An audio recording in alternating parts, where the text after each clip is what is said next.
Bienvenue à cette nouvelle vidéo hebdo où, si tu me connais pas, je m'appelle Fabien Vanni et aujourd'hui, nous allons voir en direct si le Bitcoin va nous gâcher la fête de la saison. On a, honnêtement, le SP500, on verra dans l'analyse, qui est en train de battre des plus hauts. Le Bitcoin, lui, est timide, il frôle avec la correction, mais pour l'instant, ses seuils résistent, on verra ça tout de suite. La saison, tu le sais, les indicateurs que je suis et qu'on va aller voir sont plutôt positifs. Qu'est-ce qui pourrait gâcher la fête? On va l'analyser tout de suite, mais avant ça, je me présente. Je suis Fabien Vanni, investisseur autodidacte. Je sais que beaucoup de nouveaux se sont abonnés à ma chaîne suite à un event que j'ai animé avec les darons du biz, à qui je fais un petit coucou. Et par contre, je tiens à préciser que c'est une stratégie hybride qui combine mode investissement passif, ETF, bon père de famille, tranquille, euh, sur lequel je dissocie donc cette stratégie hybride où je vais chercher sur des alts, notamment tout ce qui est crypto-monnaie, mais des alts majeures, donc Bitcoin, ETH et d'autres que je vous montrerai, donc ma petite pépite du moment, Solana, de la volatilité et de la rentabilité que je ramène après, comme ça, pour grossir mon bag et mon portefeuille sur les ETF. Je tiens à le préciser, c'est une stratégie que je maîtrise depuis un certain moment, mais qui est quand même pour investisseurs avancés slash swing trader, parce qu'en plus d'être un investisseur averti, je suis swing trader pour mon compte propre, et je vous présente en toute transparence au travers de ce wallet qui est certes modeste, mais qui peut me permettre de répliquer ce qu'on peut faire dans la vraie vie. Aussi, j'en parle pas plus, on va tout de suite analyser ce que nous fait le Bitcoin, mais avant ça, je tiens à te montrer. Tu vois bien, mon wallet est assez plus haut parce que j'ai cassé la TH aussi de mon wallet. Donc, on va analyser tout ça. On commence par le premier, par le King, par le Bitcoin. Ah, j'ai gardé exactement la même chose que au cours de mon épisode spécial que j'ai fait dans la semaine pour la commu, qui m'a valu des bons likes, des bons commentaires, et je vous remercie. Si c'est pas déjà fait et que tu me suis depuis un petit moment, un like, un commentaire, tu sais que ça propulse mes vidéos et que ça m'aide, et surtout si tu les apprécies déjà depuis un petit moment, fais-le de suite, comme ça tu n'oublies pas. Pour les autres, il y aura le rappel à la fin. À vous de voir si vous appréciez ou pas ce genre de vidéo. Nous continuons donc le Bitcoin. Comme je le disais un peu, donc on a redescendu un petit peu et j'ai rajouté la moyenne mobile des 100. La moyenne mobile des 100 qui, moi, fait office de support maintenant, ainsi que donc ce support qu'on en a tracé autour des 110. Alors, je me suis pris une remarque, oui, toi t'es un rigolo, 107, 947. Bon, ok, t'es très bien. On parle de zone. Hein. La zone, elle se situe entre, il faut le comprendre, entre les 112 et les 109. Donc maintenant, je vais pas pinailler. Donc, on est autour de cette zone et il faut voir ce qu'il en est. Bon, aujourd'hui, apparemment, la Fed va donner des critères sur le corps PCE pour voir si l'inflation, ça va mieux ou pas aux US. Donc, beaucoup de volatilité en attente. Donc, cette journée peut être charnière pour les crypto-monnaies. On avait eu le pump suivi d'un dump suite à l'annonce comme quoi Jérôme Powell pouvait faire une ouverture sur la baisse des taux aux États-Unis. Vous me direz, mais ça sert à quoi? Mais oui, la liquidité, lorsqu'il y a des taux qui diminuent, c'est-à-dire que les gens peuvent plus emprunter, s'ils empruntent plus, forcément, il y en a certains qui investissent, et notamment des sociétés, ainsi de suite, sur du capital à risque. Et donc, parce que l'argent est moins cher. Donc, ça fait son beurre aussi pour les crypto-monnaies. Ça, il faut le savoir. En plus que sur le SP500 et l'économie américaine. Donc, ça fait son beurre aussi pour le Bitcoin, parce que maintenant, il est visible au niveau du grand public, au niveau des ETF. Et là, en l'occurrence, on est sur un moment charnière. Qui dit moment charnière, donc Chabouji est un jour, on est sur un moment charnière où une cassure franche des 110, avec confirmation, pourrait nous amener bien plus bas. J'en avais parlé dans la précédente vidéo hebdo. On pourrait directement retaper les 100, voire un peu plus. Si on se met en 3 jours, comme tu le sais, ce que je privilégie, c'est la moyenne mobile des 100 jours. On pourrait aller directement taper donc les 100, sans pour autant remettre le cycle du Bitcoin en perspective. C'est-à-dire qu'on est toujours sur une tendance haussière. Mais là, moi, ce qui m'intéresse, et tu le sais si tu m'as suivi, c'était de savoir est-ce que le move, est-ce qu'on doit, ou est-ce qu'on peut faire le move vers les altcoins et non pas que le TH, parce que le TH a eu son run. Là, il va latéraliser, on va l'analyser après. Mais est-ce qu'on peut aller sur d'autres caps? Et si tu me suis, tu as vu que je me suis positionné sur le sol. J'ai commencé en fait à introduire des alts autres que les deux premiers, autres que les deux premiers, enfin le Bitcoin c'est pas une alt, autre que le Bitcoin et l'Ether, avec le sol. Et pourquoi? Parce que pour moi, dans cette analyse, si le Bitcoin reste et latéralise, on va avoir potentiellement une alt season. Je tiens à le préciser potentiellement parce que, à mon sens, ça m'a été posé et je te salue, Bertrand, parce que tu es très assidu et tes questions sont tout le temps d'une pertinence qui me plaît. Ça m'a été posé: «Est-ce que tu vois, Fabien, un bitcoin «craché» entre guillemets, hein, corrigé et une alt season?» Sur un laps de temps très court, ça peut le faire parce que ça serait une fuite des capitaux du bitcoin sur les altcoins. Mais sur une time frame, on va dire, de quelques jours, non. Honnêtement, c'est mon point de vue. Si le bitcoin crash et corrige, les alts, ça va être, je pense, la saignée. La saignée. Donc, ça, c'est un peu ce que d'expérience on a vécu dans les précédents cycles. Donc, moi, de mon côté, si c'est ça, je coupe. Personnellement, je ne vais pas prendre de risques. On est là pour protéger son capital. On fait une stratégie hybride, effectivement, mais je suis là pour protéger mon capital et protéger aussi les gens qui me copient. Je sais que c'est pas ce que je privilégie, mais j'ai des personnes qui me copient et j'en tiens compte. Donc, le Bitcoin, tu l'auras compris. Donc, en un jour, faut pas casser et confirmer. En dessous, de la moyenne mobile descend et en dessous de cette résistance. À mon sens, voilà. Pas plus à dire. Le scénario que j'aimerais, c'est un rebond suite aux bons indices du corps PCE et qu'on revienne latéraliser. Si on latéralise, là par contre, on sera dans la bonne phase pour aller basculer sur les altes. Et qu'est-ce qui me fait dire ça? Mais qu'est-ce qui te fait dire ça, Fabien? Déjà, d'une part, parce que ça fait maintenant un petit moment, et je vais le mettre en 3 jours, ça sera beaucoup plus sympa. Beaucoup plus sympa. Waouh, ce matin. Bon, pourtant, j'ai pris les cafés, hein.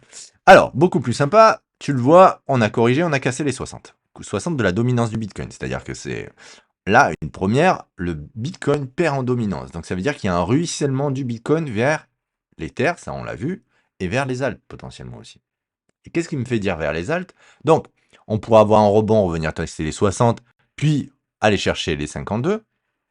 Là, il semblerait que les 58 fassent office de résistance. Bon, je ne vais pas le tracer, mais c'est ce qui semblerait qui se passe. Donc, à surveiller cette affaire. Si on a juste un simple rebond, et dans ce cas-là, les alts pourraient être un peu en mal, ou pas.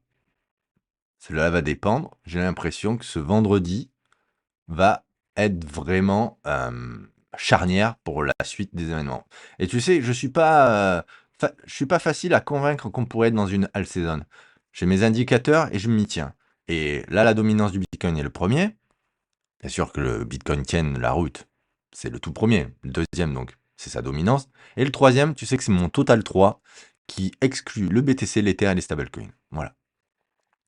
Alors, moi, en l'occurrence, je te la refais encore un petit peu, bon, après chaque semaine, je pense que les habitués doivent s'en souvenir, mais c'est toujours bien une petite redite. Là, tu vois bien qu'on avait buté directement sur ce niveau, et on l'a cassé. On a retesté pile poil, et c'est là que c'est beau le technique, c'est qu'on l'a retesté pile poil, et on est venu le chercher, retester pour repartir.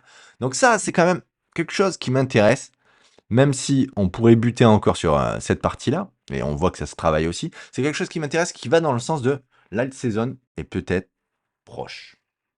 Voilà. Pour moi, je suis très, très sensible à tout type de retournement. Mais pour l'instant, ça prend le chemin.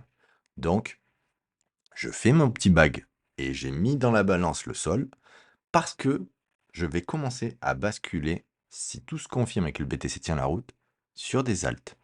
Des alts, attention, moi, ça va pas être la millième alt au fin fond de CoinMarketCap. Non, non, je vais aller quand même sur les 20 premières, dans un premier temps. Et après, on verra un peu au feeling. J'ai partagé dans mon canal Telegram, tu sais, des petits projets un peu innovants, mais je fais rarement ce genre de choses parce que c'est très technique déjà d'une part. Et il va falloir, les amis, vous débrouiller par vous-même parce que eh ben, investisseur autodidacte et trader autodidacte, ça s'apprend. Donc, il faut se débrouiller aussi par soi-même et se faire son propre avis et continuer. Mais sinon, pour continuer, donc là, on se voit que les critères sont bons, ou plutôt de l'alt saison. L'Ether, la dominance de l'Ether, que j'ai rarement montré. Là, on voit que l'Ether a fait un plus haut au niveau de sa dominance et qu'il est en train de corriger. Il va latéraliser. Il nous a quand même bien donné, il nous a bien gâté, donc il est normal qu'il prenne un peu de repos. hein, un peu de convalescence pour ce beau token qui doit respirer avant de nous refaire des plus hauts sommets. Moi, c'est comme ça que je le vois. Il y a un moment, un sprinter, il a besoin de s'arrêter pour continuer. Là, il nous a fait un sprint quand même. Parce que si on regarde bien sur sa dominance, il a quand même fait une dominance, il nous a pris un 50%. Et là, je parle pas de la courbe de l'éther. Donc, si on se positionne sur la courbe de l'éther, il nous a quand même fait un sprint magnifique. Je veux dire, donc, comme tout sprinter, à un moment, il faut qu'il se repose un peu.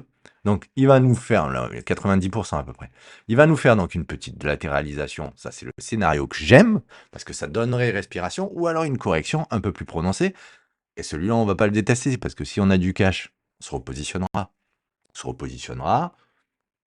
Tu sais, le Bitcoin, donne-le là. L'Ether, lui, c'est comme l'argent, ça ruisselle. L'or et l'argent, vous savez, c'est du 80-20 en général, on dit. Donc, ben voilà, ça ruisselle.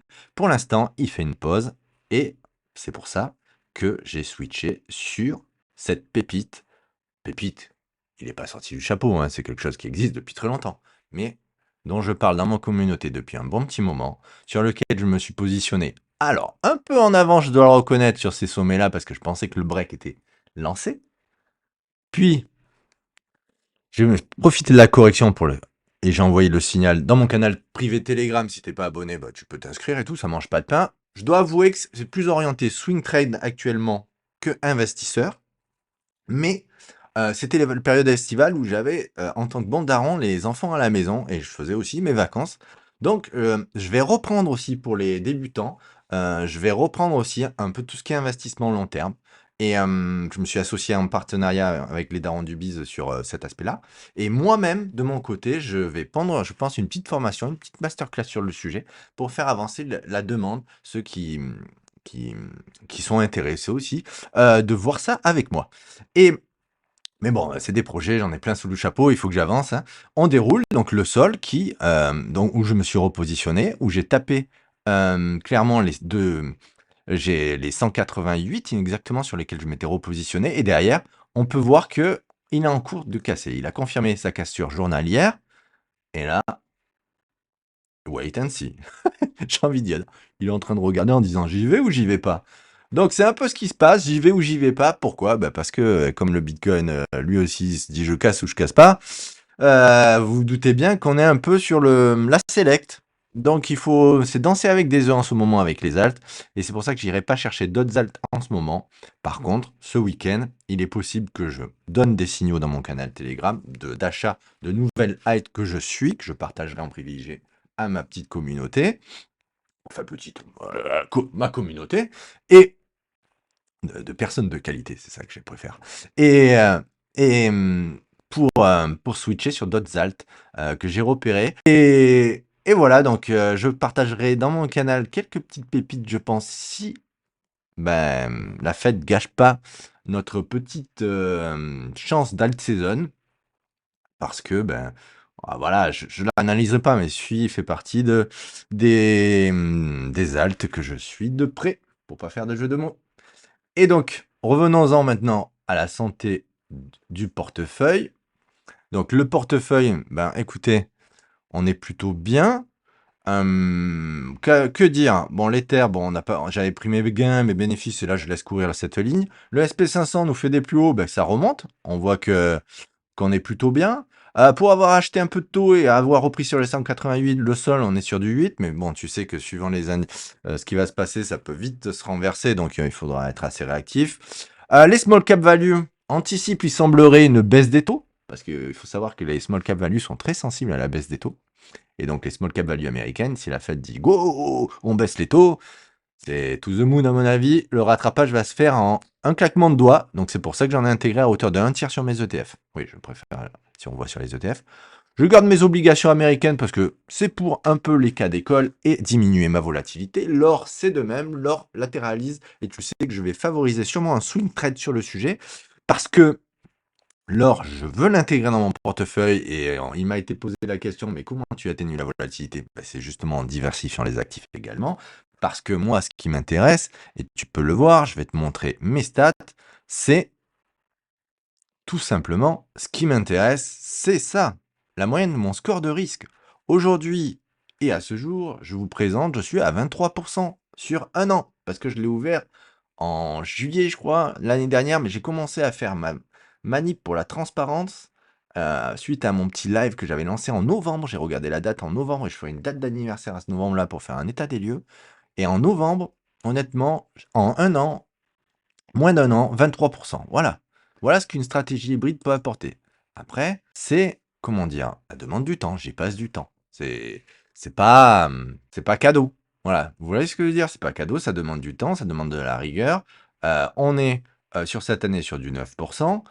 J'espère exploser les 10 d'ici la fin de l'année pour aller encore avec, je l'espère, l'alt season, voire beaucoup plus. Parce que si on est en alt season, on devrait si j'arrive à bien me positionner et à gérer mon risque, on devrait être correct. Mais ce que je privilégie avant tout, c'est la protection du capital. Et ça, c'est assez important. Moi, je vois bien, on me charrie parce que je poste aussi sur eToro pour montrer mes vidéos. Ben oui, j'essaie de faire grossir ma chaîne. On me charrie, on me dit, oui, copiez-moi et tout. Mais moi, je regarde les mecs, oui, effectivement, ils font plus 80, mais l'année d'après, ils font moins 60.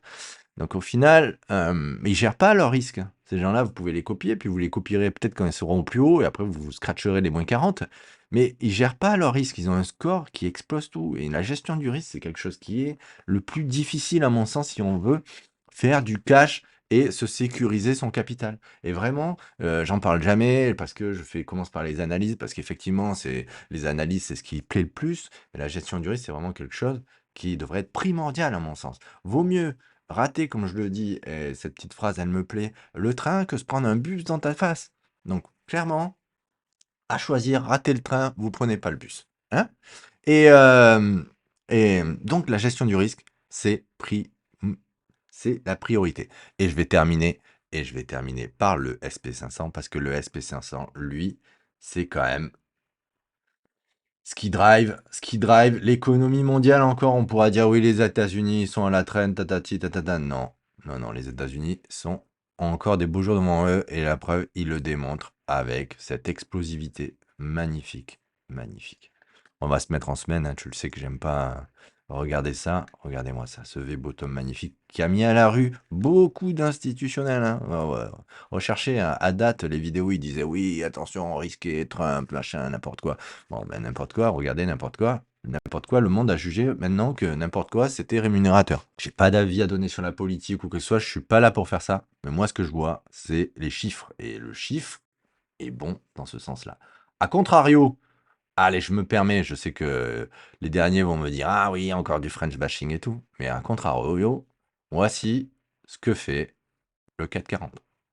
Donc, je veux bien que le dollar ait perdu 10-12%.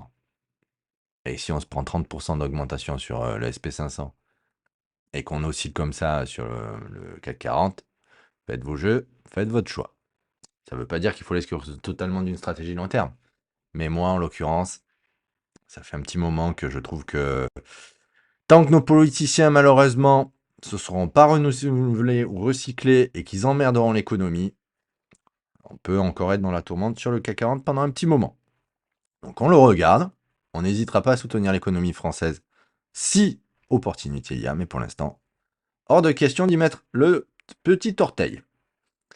Et sinon, je pense que j'ai fait le tour du sujet. Donc ATH de casser sur le portefeuille, la maîtrise du risque est toujours autour de 3. Donc nous allons surfer la tendance sur le SP500, sur les cryptos. Et si ce n'est pas déjà fait, je t'encourage à me mettre un like, un commentaire, à partager à un ami que tu penses que ça peut intéresser. Je suis ravi de voir que la chaîne grossit de plus en plus et je tiens à vous remercier de votre suivi et notamment aux anciens à vous dire que les échanges dans le canal Telegram, je les trouve vraiment constructifs. Aux nouveaux, si ce n'est pas déjà fait, inscrivez-vous. Je vais un peu élargir et voir comment donner le ton un peu swing trade de investisseur pur parce que les débutants, les swing trade, je peux comprendre que ça fait peur, mais à mon sens, quand on est un peu plus avancé, ça peut être intéressant, ne serait-ce que pour se diversifier dans les techniques et les stratégies. D'ici là, je vous souhaite une belle journée, un bon week-end et de bons investissements. À bientôt. Ciao, ciao.